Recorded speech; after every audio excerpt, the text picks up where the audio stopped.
Bom dia, pessoal, tudo bem? Aqui é o Renato Farinha, da Academia de Atores Tríade, e vamos aí para a nossa programação de aniversário de Formosa, né?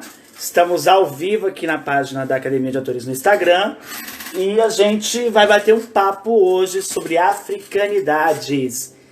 Esse tema aqui é um tema melindroso, é um tema que a gente tem que ter cuidado, principalmente quando se é branco como eu, porque não é o meu lugar de fala. Eu tenho essa consciência que por mais que eu fale de africanidade, por mais que eu fale de qualquer tema ligado ao povo preto, a gente não é o meu lugar de fala. Eu sou branco, eu não sei o que o povo preto está passando, né? Então a gente tem que ter esse cuidado, mas é um instituto de pesquisa. E a gente quer aqui poder contribuir, colaborar para esse estudo, essa pesquisa que possa fazer com que nós, brancos, consigamos compreender e entender que nós precisamos reconhecer no povo preto toda o seu valor. E já vamos aqui a professora Janaína, que vai bater papo com a gente hoje.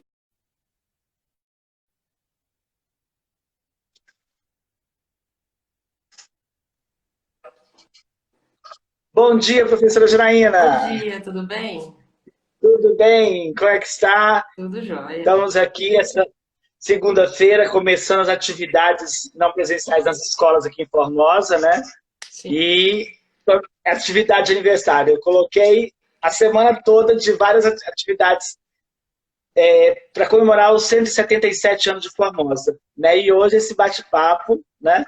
Deixar você se apresentar primeiro, né? Para que as pessoas possam saber quem é a professora Janaína. Bom dia, tudo bem? Então, meu nome é Janaína Fernandes, eu sou antropóloga, sou professora do Instituto Federal de Goiás, aqui no campus Formosa, e trabalho com etnologia indígena. Desde 2011 eu faço pesquisa com o povo Tremembé, lá no Ceará, e também atuo em algumas disciplinas de relações étnico-raciais, né, lá no Instituto, e é isso. Isso. Pois é, professora. Então, para o pessoal já me conhece, mas eu sou o Renato Farinha, né? Sou ator, professor, educador matemático e arte educador, formado pela UEG em matemática e teatro na UNB, né? Terminei a minha especialização em metodologia de ensino da matemática na UNB no ano de 2018. E sou apaixonado por essas questões étnico-raciais, né? Até pela questão da minha matemática, eu sou fã de Biratan D'Ambrosio, não sei se você conhece, que fala da etnomatemática, né? Então, essa matemática mais cultural, Uhum. né? E aí a gente realmente se propôs hoje, dia do capoeirista, né? Então, um dia tipicamente brasileiro, né? Porque a capoeira ela é patrimônio cultural, né, do Brasil, patrimônio cultural que ela nasce aqui no Brasil, ela não é africana. Então, hoje, rendo todo o meu louvor, toda a minhas honras aos capoeiristas, né? Bravos resistentes. Então, professora, vamos começar falando então um pouco começando dessa questão dessa relevância das ações do povo preto no Brasil, assim, nesse contexto histórico de pesquisa que a gente desenvolve. E acho que é até interessante falar, acho que antes de qualquer coisa, eu vou colocar aqui a minha posição e a senhora também coloca. É, Estamos falando aqui num sentido mais de pesquisadores, né? Porque, sendo brancos, a gente não sabe nem metade do que é a história, a ancestralidade do povo preto, que merece todo o louvor, todo o respeito. Então, não tem como quem é branco entender o que eles passam, o que eles passaram, o que é a história deles, né? Então, tudo que a gente falar aqui vai acabar sendo um sentido muito de pesquisa, de estudo, né? E de repente quem entrar aí para assistir a nossa live, né? Já entrou aqui o professor Fabiano Mendonça, que é colega aqui da Rede Municipal de Educação. Então, a gente vai falar como estudantes, né? Como pesquisadores e não como pessoas realmente que vivem tudo isso, né? Deixa você falar agora. Não, então, obrigada por ter feito o convite, né? É muito bom falar sobre o tema. também com as mesmas ponderações que você trouxe, né, Renata? Assim, eu acho que é importante a gente colocar Isso. isso bem claro.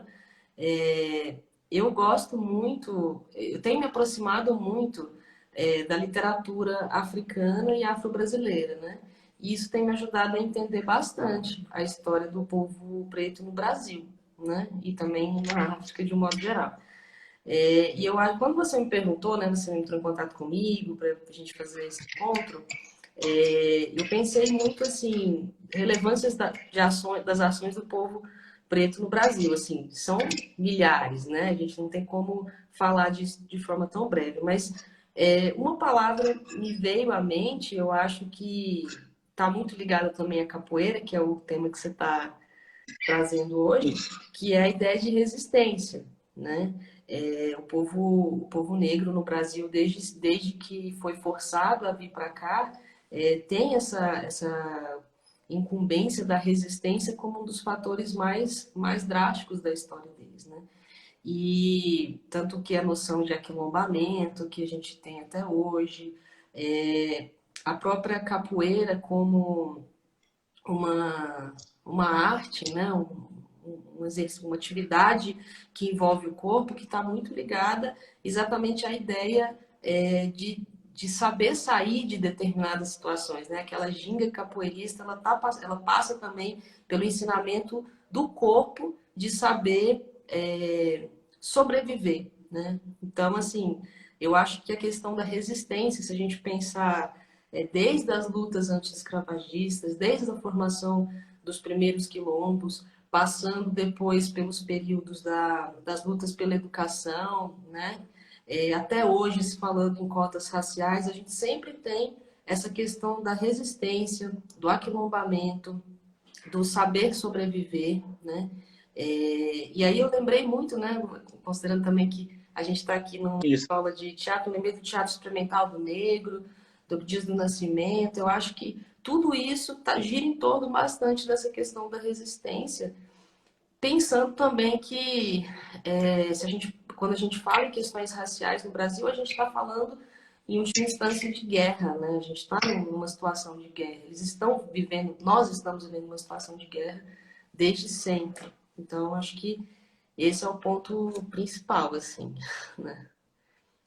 Exatamente. E quando, acho interessante quando você lembra o Abdias Nascimento, porque na minha graduação em teatro, quando a gente começou a estudar sobre os tipos, o teatro engajado, né, sobre essas variantes do teatro, foi um dos primeiros que os nossos professores da UNB trouxeram para a gente, foi o Teatro Experimental Negro e o nome, né, de Abdias Nascimento, que, como você falou, militante contra essa luta da discriminação, né, e uma resistência mesmo, porque foi, assim, digamos, o protagonista do povo preto no teatro, né, aqui no Brasil. A referência foi Abdias Nascimento, porque até então negro não protagonizava, ele era coadjuvante, ele era antagonista, estava ali atrás, no suporte sempre, e aí Abdias Nascimento vem e dá esse salto e vem para protagonizar, né, o teatro negro no Brasil.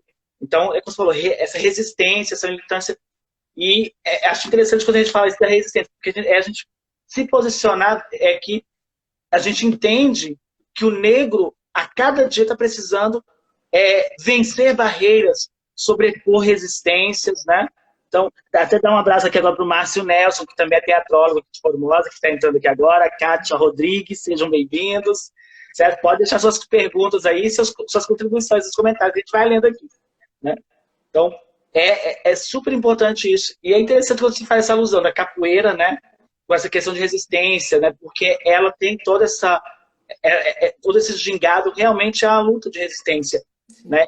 As primeiras capoeiras, eles tiveram que, como se diz, vencer, né? E todos os gingados para poder tapear, enganar aqueles senhores ali, aqueles jagunços que viviam e partiam para a briga, atiravam, porque não conseguiam acompanhar os movimentos.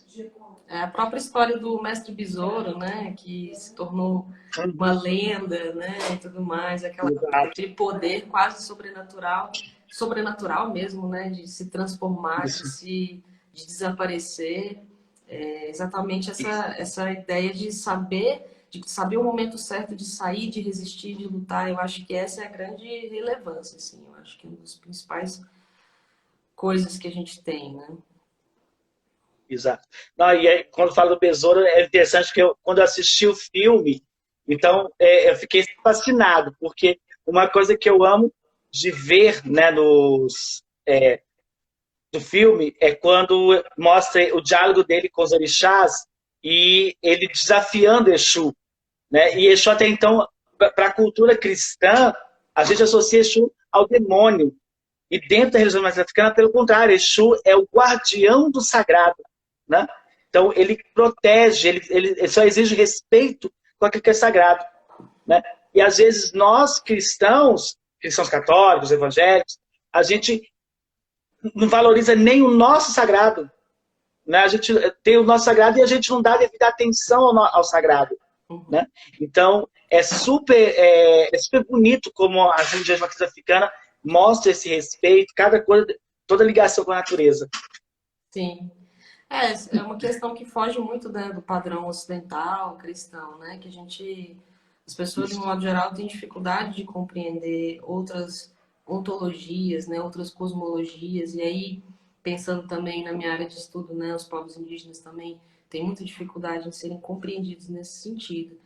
E eu acho que isso é uma questão que, né, como a gente falou logo no início, por que a gente está falando sobre esse tema sendo duas pessoas brancas, né?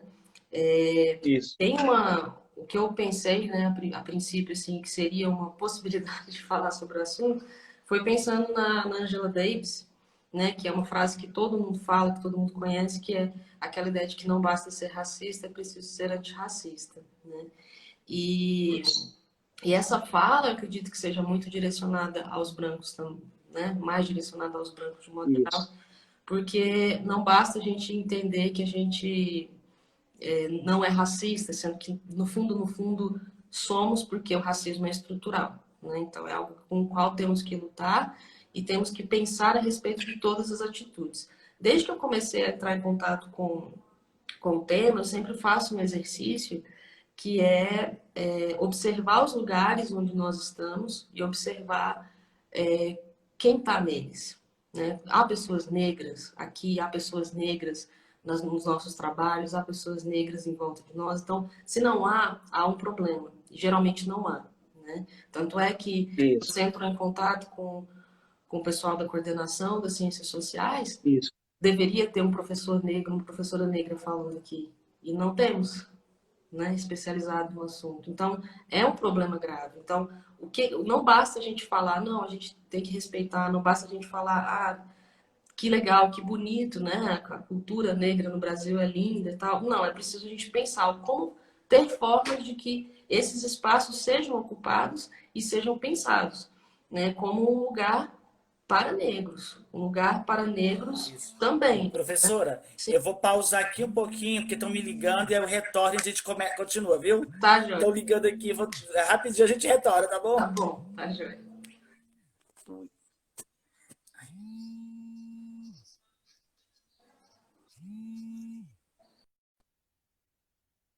Muito.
Prontinho, pessoal, voltamos, é porque usando o celular e acaba o pessoal ligando na hora, né? Mas retornando.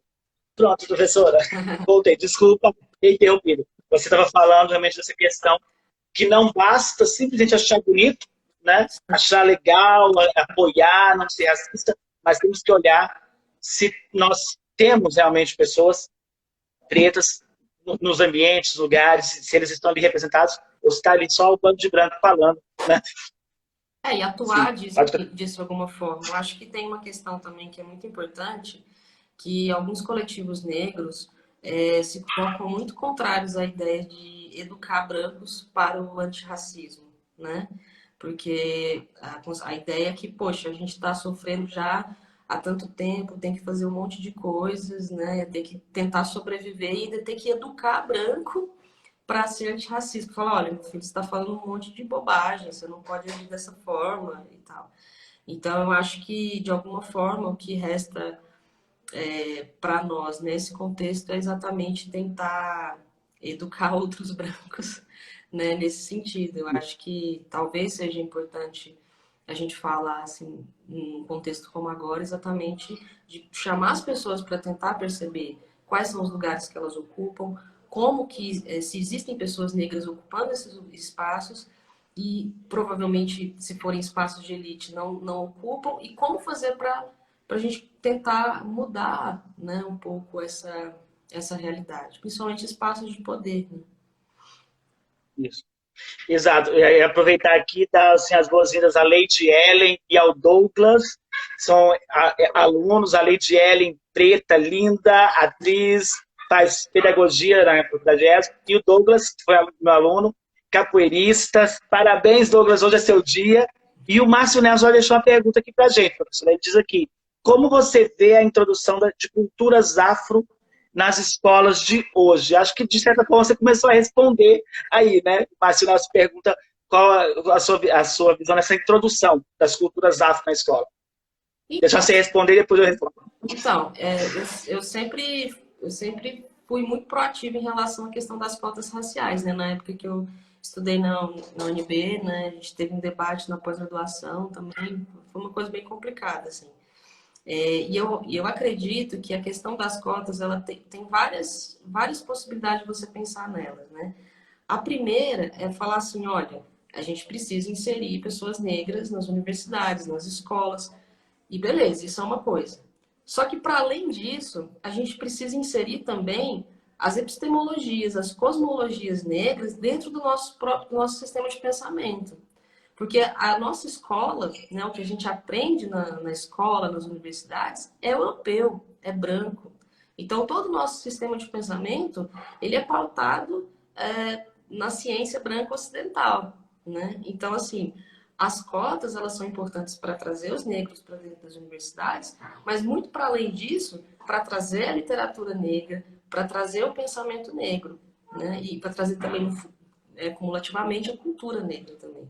Então, isso vai gerar diversidade, isso vai gerar uma abertura de pensamento que só tem a somar nos nossos currículos, né? Então, todas essas questões, elas meio que estão interligadas, assim, né? E a gente tem, né, uma legislação que fala que a gente tem que estudar história africana, história indígena, né?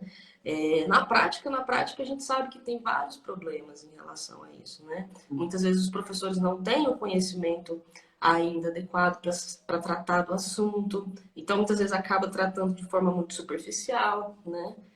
Lá no Instituto a gente tem uma pós-graduação exatamente voltada para a criação de profissionais que consigam lidar com essa diversidade, né, nas escolas. Eu acho que é um bom caminho, assim, um começo de caminho de mudança, né, do nosso sistema de pensamento.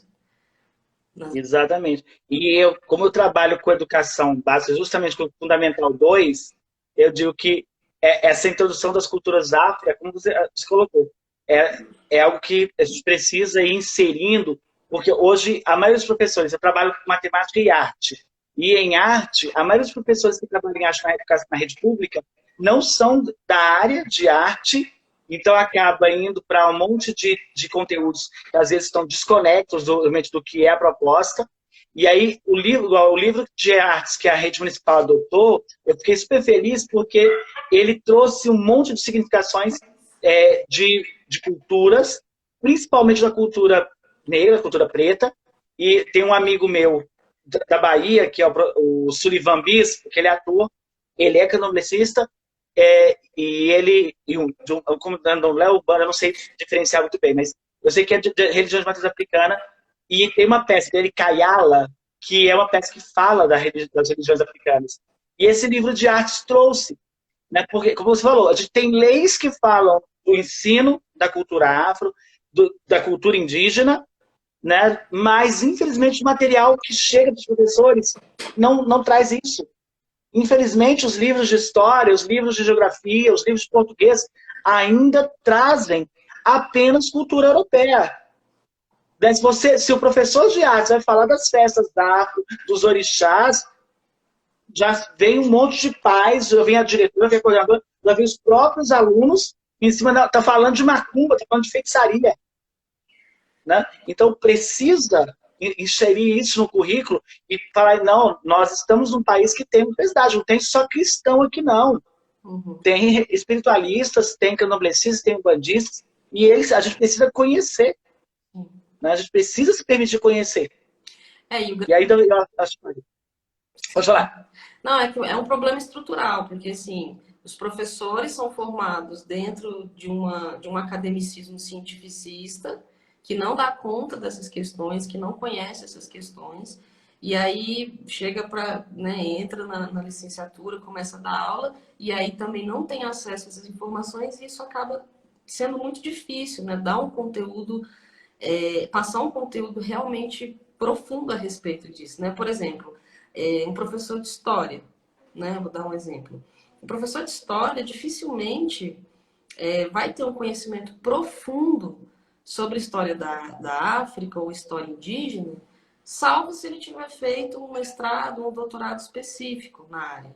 Né? Ele vai ter um conhecimento geral, na maioria das vezes. E isso vai se perpetuando. Então, para a gente conseguir sair desse eurocentrismo no nosso conhecimento, a gente precisa começar a dar mais relevância, tirar o pensamento europeu, a história europeia do centro, né, da arte europeia também do centro, e começar a equilibrar um pouco as valorações que nós damos para as culturas de um modo geral. Né? O que não é tão simples, Exato. porque é estrutural. Né? Exatamente, esse problema estrutural. E aqui, aí falando um pouco de Formosa, que eu acho que, não sei se você é daqui de Formosa, tem bastante tempo aqui, Não. Né? Eu estou aqui há bastante tempo, a gente tem aqui o tema de hoje, a africanidade, e vamos levando para essa questão de Formosa. As pessoas têm essa resistência, né, de identificar, mas a maioria das festas que são populares aqui, como a Folia da Roça, Festa do Divino Espírito Santo, as Folias de Santos, elas todas trazem elementos da cultura preta, da cultura afro, né? Sim. Principalmente nos seus momentos de lazer. Né? A gente tem aqui fugiu agora o nome, a curraleira, né? E outras danças, né? Flores de Goiás, que está aqui muito próximo. E todas essas manifestações religiosas católicas, elas trazem impregnado todas essas manifestações que são cultura africana, que são Sim. dessa miscigenação cultural, e às vezes o pessoal fica com essa resistência, né? Que é exatamente por causa desse problema estrutural. Sim. A questão do catolicismo popular também, né, que tem umas ligações muito grandes. Assim.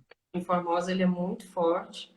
Tem muita gente que fez pesquisa, né, relacionadas à festa do Divino, por exemplo, né?